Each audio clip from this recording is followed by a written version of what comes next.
Assalamualaikum warahmatullahi wabarakatuh. Halo pemirsa, jumpa lagi dengan Kareok Story. Ya pemirsa, ada kejadian lucu, kejadian menarik menurut saya, karena kemarin saya berkunjung melihat-lihat lokasi wisata Prikitio Land, ya salah satu wisata milik Kang Sule yang ada di daerah Subang. Awalnya sih saya berniat pengen kayak orang-orang gitu ya, jadi konten kreator dengan mereview lokasi wisata, kemudian menjelaskan, memaparkan, membuat narasi dan sebagainya. Tapi kenyataannya setelah saya coba, saya grogi ya. Apalagi kalau ada orang-orang di sekitar melihat, jadi kameranya juga sering tertuju ke bawah ya. Ya itulah faktanya. Padahal sih pengen mereview spot-spot yang viralnya, kemudian juga tempat Kang Sule konten di acara ngobras dan sebagainya. Tapi nyatanya saya tidak mampu. Dan kebetulan saat itu juga sudah sore dan hujan pula ya, gerimis. Jadi akhirnya saya cabut dan gagallah untuk membuat konten dengan tema review lokasi wisata Prikitio Land ya. Tapi pemirsa, ada yang menarik dan ada yang perlu saya sampaikan, unek-unek saya dengan saya berkunjung ke Prikitio Land, karena saya termasuk salah satu orang yang mengalami ketika awal Kang Sule itu kiprah di dunia televisi atau karirnya ya. Jadi ya walaupun tidak tahu banyak, tidak tahu persis, tetapi saya pernah melihat ketika awal Kang Sule tampil di TV itu di acara API ya, Akademi Pelawak Indonesia, yang disiarkan di TPI pada waktu itu dengan nama grupnya SOS ya. Kemudian juga saya menyaksikan pula di acara Soulmate ya. Acara Soulmate Kang Sule bersama supirnya bernama Kang Jaja ya. Dan di situ Kang Sule juga jadi juara. Kalau nggak salah kompetitornya itu, pesaing beratnya itu Rina Nose sama Firdaus ya. Kemudian lagi Kang Sule mulai dikenal semakin banyak orang ketika dia mengisi acara OPJ, Opera Panjava ya. Dan memang acara itu, program itu banyak yang suka, banyak yang menonton. Bahkan kalau nggak salah tenarnya Kang Sule pada saat itu ya. Kemudian Kang Sule menurut saya adalah seorang pelawak, seorang artis, seorang penyanyi, multi talent menurut saya, sehingga setelah di OVJ banyak stasiun-stasiun TV swasta yang menggunakan Kang Sule untuk program-program tertentu ya. Namun yang saya apresiasi untuk Kang Sule pemirsa, bahwa dia Kang Sule yang sebelumnya bukan apa-apa, bukan siapa-siapa, sekarang sudah menjadi orang yang sukses, orang yang jadi pengusaha ya. Kemudian pemirsa, yang saya kagumi lagi, Kang Sule dalam karirnya hingga sukses saat sekarang, dia tidak terpengaruh dengan situasi keadaan kehidupan pribadinya atau kehidupan rumah tangganya. Seperti halnya diketahui oleh pemirsa bahwa Kang Sule juga pernah gagal dalam rumah tangganya, yang pertama kemudian yang kedua. Tetapi kalau saya bayangkan, dan kalau hal tersebut itu menimpa ke diri saya, itu tidak mungkin atau belum tentu ya, belum tentu sekuat Kang Sule. Dan nyatanya Kang Sule walaupun diterpa dengan berbagai masalah, karirnya tetap melejit. Dan satu lagi, bahwa Kang Sule banyak membantu teman-teman dekatnya, banyak memberikan kemudahan terhadap teman-temannya, sehingga banyak komentar-komentar dari teman-teman artis maupun pelawak merasa beruntung sekali punya teman seperti Kang Sule ya. Dan satu lagi yang saya kagumi, bahwa dengan mendirikan atau membangun atau mengembangkan Brigitioland itu dia cerdas sekali, dia pintar sekali memanfaatkan momen. Jadi di sana itu Kang Sule tidak hanya mengandalkan dari pendapatan orang berkunjung untuk menikmati tempat wisatanya, tetapi Kang Sule bikin acara, bikin konten di sana yang kemarin saya tanyakan ke orang situ bahwasanya setiap malam minggu ada acara ngobras ya. Kang Sule mendatangkan artis-artis atau teman-teman yang dekatnya di sana, sehingga masyarakat di situ merasa senang, merasa bangga karena untuk melihat bintang favoritnya, artis favoritnya itu tidak harus ke kota-kota atau ke acara-acara tertentu, tetapi dengan mengunjungi Brigitioland setiap malam minggu, mereka bisa secara langsung melihat artis idola mereka, performa mereka ya. Kemudian lagi Kang Sule juga memanfaatkan, bukan memanfaatkan, tetapi memberikan kesempatan terhadap konten-konten kreator yang ada di sekitar gitu. Kemudian dia gandeng, kemudian dia ajak oleh Kang Sule, sehingga ada kesempatan untuk mengembangkan bakatnya atau kemampuannya. Kemudian yang saya amati juga ternyata Kang Sule memberikan kesempatan terhadap pedagang-pedagang lokal, kemudian jajanan makanan-makanan tradisional yang ada di daerah situ. Jadi ada kontribusi untuk daerah situ, daerah sekitar wisatanya.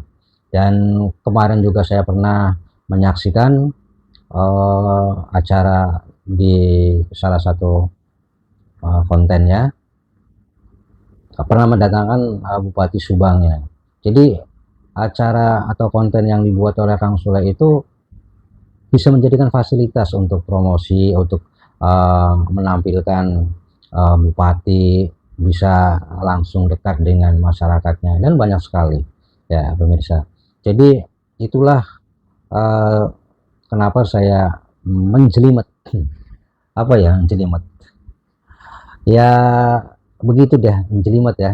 Jadi berpikir dengan kedatangan saya ke Brigitioland ya nggak jadi untuk mereview lokasinya, tetapi tiba-tiba saya berpikir bahwa Kang Sule dari perjalanan pertama, perjalanan karirnya hingga sekarang, menurut saya ya patut dicontoh, bisa jadi inspirasi bahwa orang mau sukses itu butuh proses. Kemudian sekalipun banyak masalah, sekalipun banyak rintangan, itu bagian daripada proses. Kang Sule tidak menyerah. Dan oh ya pemirsa, saya ingat satu lagi, Kang Sule termasuk orang yang cerdas dalam melihat atau membaca situasi. Karena begini, Kang Sule rupanya, ini dugaan saya ya pemirsa, bukan dijadikan sebuah aktual. Jadi yang saya duga, Kang Sule cerdas, Kang Sule pintar membaca situasi. Karena ketika Kang Sule mulai sedikit mengurangi jobnya, dia langsung bikin konten. Seakan-akan dia membaca bahwa dunia pertelevisian itu suatu ketika akan menghadapi era teknologi digitalisasi. Dan faktanya pemirsa, sekarang sudah di berita-berita bahwa ada beberapa stasiun televisi yang sudah off atau yang sudah dioper alih kepemilikannya dan sebagainya. Dan sampai ada yang mengatakan bahwa berani mengatakan bahwa dunia pertelevisian itu ya belum jelas ke depannya. Nah, dengan Kang Sule membuat konten, kemudian dia berkarya, dia terus melawak dan memproduksi karya-karyanya untuk pemirsa, sekaligus memenuhi kerinduan para pemirsa. Dia bikin konten, dan banyak kontennya ya yang saya lihat itu ya sukses, banyak view-nya, banyak penggemarnya. Jadi Ini Kang Sule menurut saya pinter ya, cerdas dalam membaca situasi. Kemudian kalau di tempat wisata itu pengelola wisata itu biasanya mengandalkan sumber pendapatannya dari tiket masuk orang-orang yang berkunjung ke lokasi wisata. Tetapi Kang Sule membuat acara sekaligus dibikin konten itu di ngobras ya.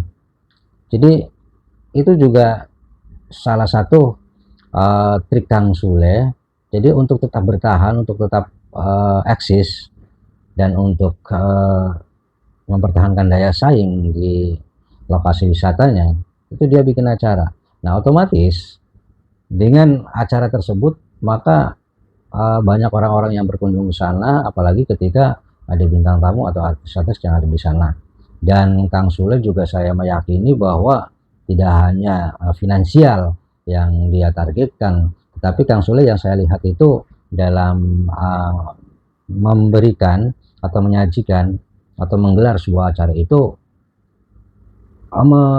memberikan kesempatan terhadap orang-orang yang kurang job atau orang-orang pemula yang belum sampai pada titik kesuksesan dia gandeng. Jadi banyak sekali kesempatan-kesempatan yang diberikan oleh Kang Sule terhadap orang-orang untuk bisa mendapatkan penghasilan atau dalam karir mereka gitu ya.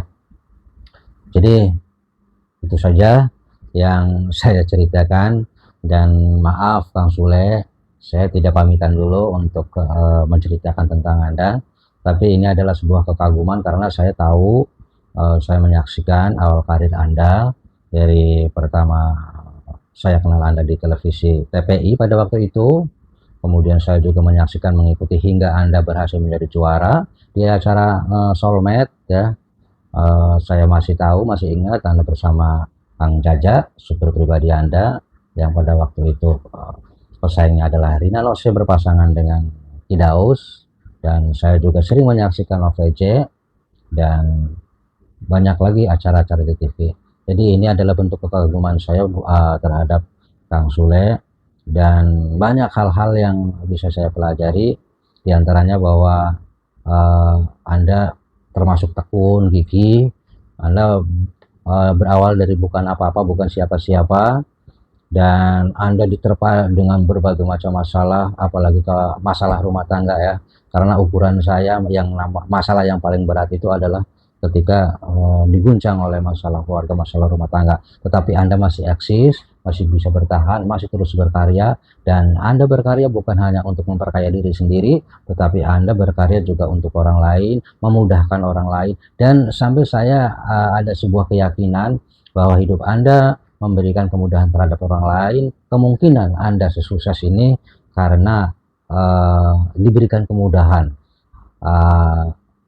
Ada satu pepatah yang bukan pepatah ya, ada satu kalimat yang saya juga meyakini bahwa siapa orang yang memberikan kemudahan terhadap orang lain, niscaya kita dapat mendapatkan kemudahan. Jadi saya juga meyakini karena Anda sering membuat kemudahan terhadap orang lain, dan karir Anda hingga sampai saat sekarang, sukses Anda sekarang, mungkin imbas salah satunya ya, dampak dari Anda sering memberikan kemudahan orang lain.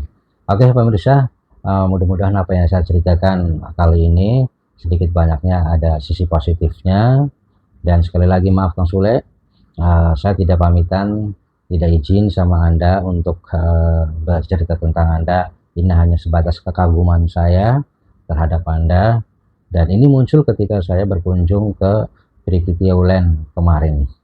Jadi inilah hasilnya ketika berawal pengen mereview, akhirnya ingat Kang Sule, dan inilah saya ceritakan. Oke pemirsa, terima kasih perhatiannya, mohon maaf atas segala kekurangannya. Wassalamualaikum warahmatullahi wabarakatuh.